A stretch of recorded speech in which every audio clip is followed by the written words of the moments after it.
안녕하세요, 여러분. 자, 이제 매일기보 16. 수요와 공급, 경기변동, 복습, 그리고 거미집 이론에 대해서 한번 설명을 드려볼 거예요. 거미집 이론에 관련된 문제가 또 어떻게 나오는지 이 부분도 정확히 체크해 보도록 하죠. 자, 이제 거미집 이론의 이론 개념을 좀 성립해드리고, 정립해드리고, 그 다음 내용을 정리할 겁니다. 자, 이제 배추가 있어요, 여러분. 배추.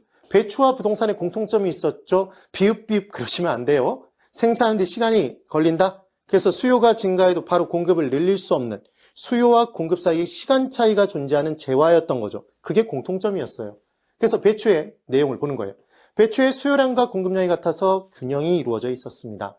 그런데 이때 균형 가격이 성립되어 있었는데 2022년도에 뉴스가 나온 거예요. 중국산 김치에서 무언가가 나왔대요. 뭔가 좋은 금덩어리가 나오거나 그러진 않았을 거 아니에요. 뭔가 안 좋은 게 나왔겠죠. 그러니까 사람들이 김치를 사서 먹는데 이제 두려움을 느낀 거예요.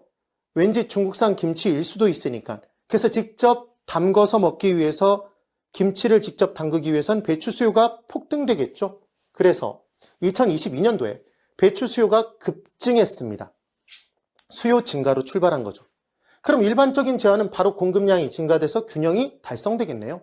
그러니까 가격의 폭락 등이 있을 수가 없어요. 그런데 2022년도에 배추 수요가 증가하면 배추 공급을 따라서 증가시킬 수 없으니까 고스란히 초과 수요가 발생하는 거죠. 그럼 초과 수요끼리 경쟁하니까 가격이 폭등해요. 배추 가격이 금값이 된 거죠. 그러면 농사를 지었던 분들이 배추 농사를 지을 걸 이 생각을 하셨을 거 아니에요. 그러면서 생각하죠. 내년에는 뭐다? 배추다 이렇게 된 거예요. 그럼 지금 농촌에 있는 공급자가 생각했을 때 2022년도에 높아진 가격을 보고 2022년도에 공급량을 늘렸으면 문제가 없는데 2022년 가격에 반응해서 2023년도에 공급량이 증가한 거죠. 그래서 2023년도에는 농촌에 드넓은 배추밭이 쫙 깔려 있다. 그래서 공급의 증가로 초과 공급이 발생하고 배추 가격이 폭락하니까 배추를 뽑지도 못하고 트랙터로 갈아엎어버린 거죠. 그러면서 눈물을 펑펑 흘렸겠죠. 그러면서 얘기하시길 뭐라고 얘기를 했냐면 내가 다시 한번 배추 농사를 지면 내가 성을 간다 이렇게 얘기를 했던 거죠. 이씨에서 박씨로 김씨에서 박씨로 성을 갈겠다고 얘기를 한 거예요. 그러면 2023년도에 폭락된 가격을 보고 2024년도에 배추 공급은 감소했겠죠. 공급 감소.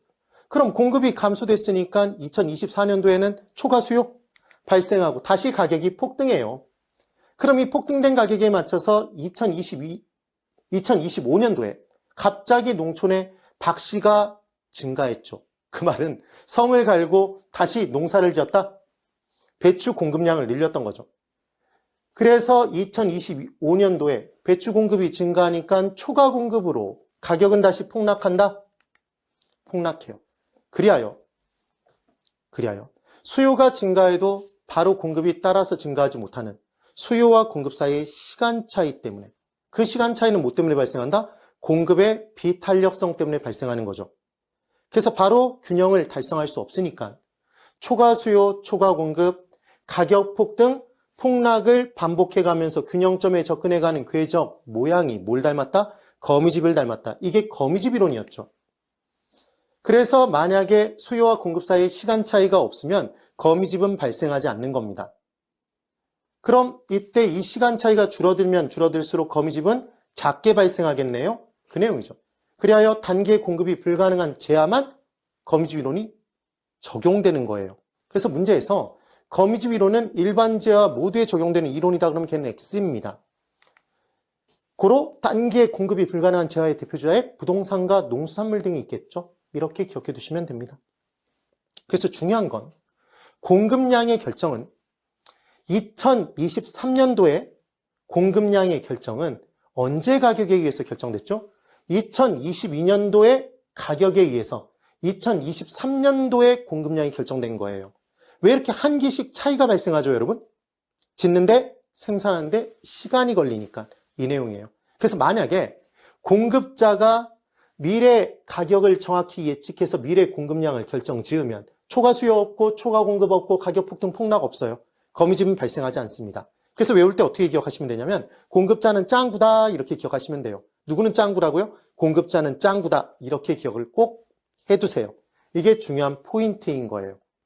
그래서 거미집 이론이 성립되기 위해서는 공급자는 반드시 현재 가격에 반응해서 현재 공급량을 결정짓나요? 아니죠.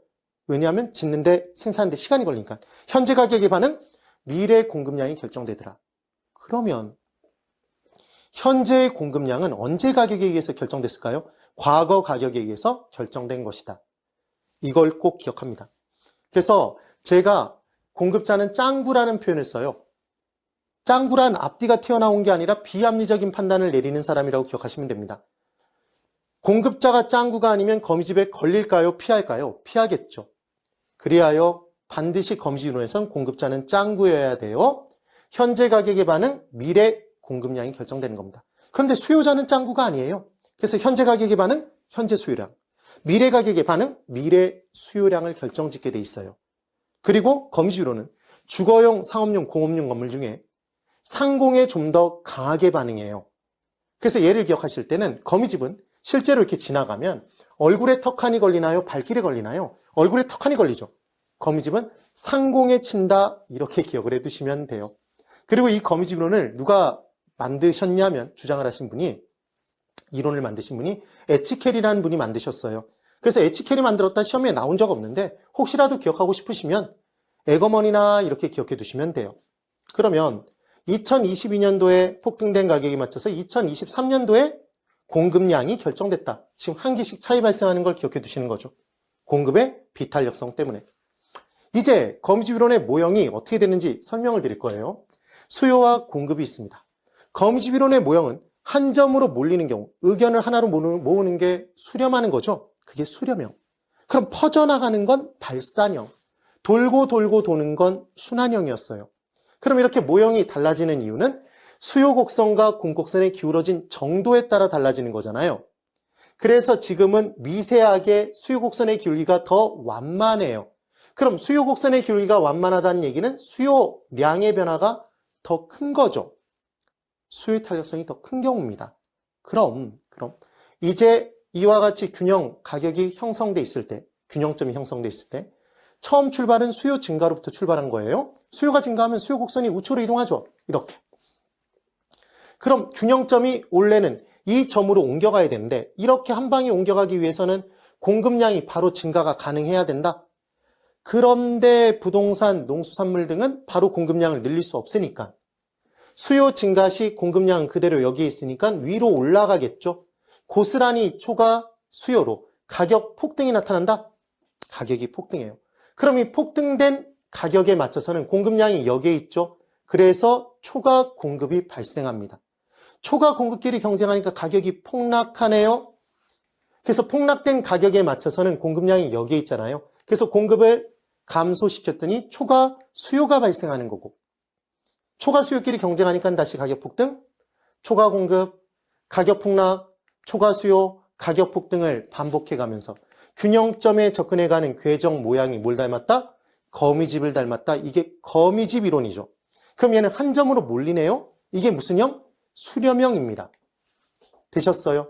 그래서 우리는 수렴형을 기억할 때 수탄, 수로 기억했잖아요.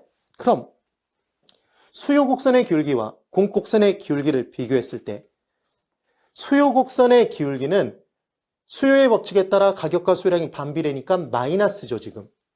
공곡선의 기울기는 가격과 공급량의 관계, 공급의 법칙에 따라 플러스니까 비례 관계니까 플러스가 되겠죠. 그럼 마이너스와 플러스를 그냥 붙여놓은 상태에서 기울기를 그냥 비교하면 항상 플러스가 커요, 여러분. 그래서 우리는 지금 기울어진 방향을 보고 싶은 게 아니라 기울어진 정도에 따라서 탄력성을 판단하고 싶은 거잖아요. 그리하여 뭘 씌워서 띄워버리냐면 이때 절대값을 씌워서 부호를 띄워버리는 거죠. 그리하여 수요 곡선의 기울기의 절대값이 더 작으면 이게 더 완만하다는 얘기죠. 완만하면, 기울기가 작으면 수요가 더 탄력적인 거네요. 그래서 기억하실 건 탄력성과 기울기는 역수관계라는 걸 기억하시면 돼요. 연습 한 번만 해볼게요. 따라해보세요. 탄력성과 기울기는 역수다. 잘하셨습니다. 그래서 탄력성이 만약에 2라면 기울기는 2분의 1인 거예요. 탄력성이 2분의 1이면 기울기는 2인 거죠. 이해되셨죠? 그리하여 반드시 기억하실 건 mm으로 기억하시는 거예요. 수탄수, 따라해보세요. 수탄수. 그래서 수요가 더 탄력적일 때 수렴형이 되는 거네요. 수요가 더 탄력적이면, 수요의 탄력성이 더 크면 수요 곡선의 기울기의 절대값은 더 작은 거죠. 그걸 잊지 말고 기억해 두시면 됩니다. 그럼 지금 왜 동태적인 균형가격 이론이라는 표현을 쓰냐면, 지금 가격, 또 다른 균형가격으로 접근해 가기 위해서 계속해서 움직여 들어가고 있나요? 네, 동태적인 가격 분석 이론이다, 이렇게 표현하기도 해요. 그 다음 이제 거미지론의 또 다른 모형을 볼 거예요. 지금 미세하게 공곡선의 기울기가 더 완만합니다. 공곡선의 기울기가 더 작죠. 그럼 공급량의 변화가 더 큰 거네요. 공급의 탄력성이 얘는 더 큰 거예요. 수요의 탄력성보다. 그럼 수요의 탄력성이 더 큰 것 수렴형이 아니니까, 반대니까 발산형이 되겠죠. 그렇게 되나 볼까요? 최초의 수요가 증가했습니다. 수요 곡선 어디로 이동한다고요? 우측으로 이동하죠. 그래서 원래는 이 점으로 한 방에 가야 되는데 그때 공급량이 증가가 없으니까 고스란히 초과 수요로 가격이 폭등하는 것이고, 이 폭등된 가격에 맞춰서 공급량을 늘리면 초과 공급 발생해서 가격은 폭락하죠. 폭락해요. 그럼 폭락된 가격에 맞춰서 공급량은 여기에 있죠. 되셨어요? 그럼 그만큼 초과 수요가 발생하니까 가격은 다시 폭등해요. 그럼 초과 공급 가격 폭락 이렇게 반복해 가면 한 점으로 몰리나요? 밖으로 퍼져나가나요? 퍼져나가죠. 공급이 더 탄력적인 경우는.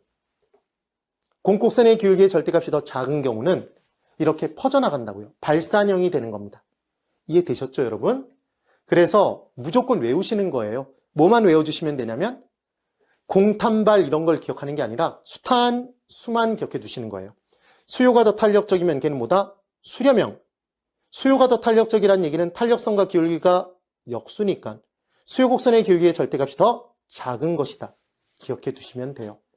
그럼 지금 발산형은 공급이 더 탄력적인 거죠. 수요의 탄력성이 더 작은 겁니다. 수요 곡선의 기울기의 절대값이 더 큰 거죠. 만약에 이 둘이 같으면 그때는 같은 범위 내에서 돌고 도는 순환형이 나오겠죠. 이렇게 딱 정리를 해두시면 돼요. 되셨죠, 여러분? 그래서 오늘 제가 검시이론의 기본적인 개념이 어떻게 되고 모형을 어떻게 따져보는지를 설명을 한번 정확하게 드려본 거예요.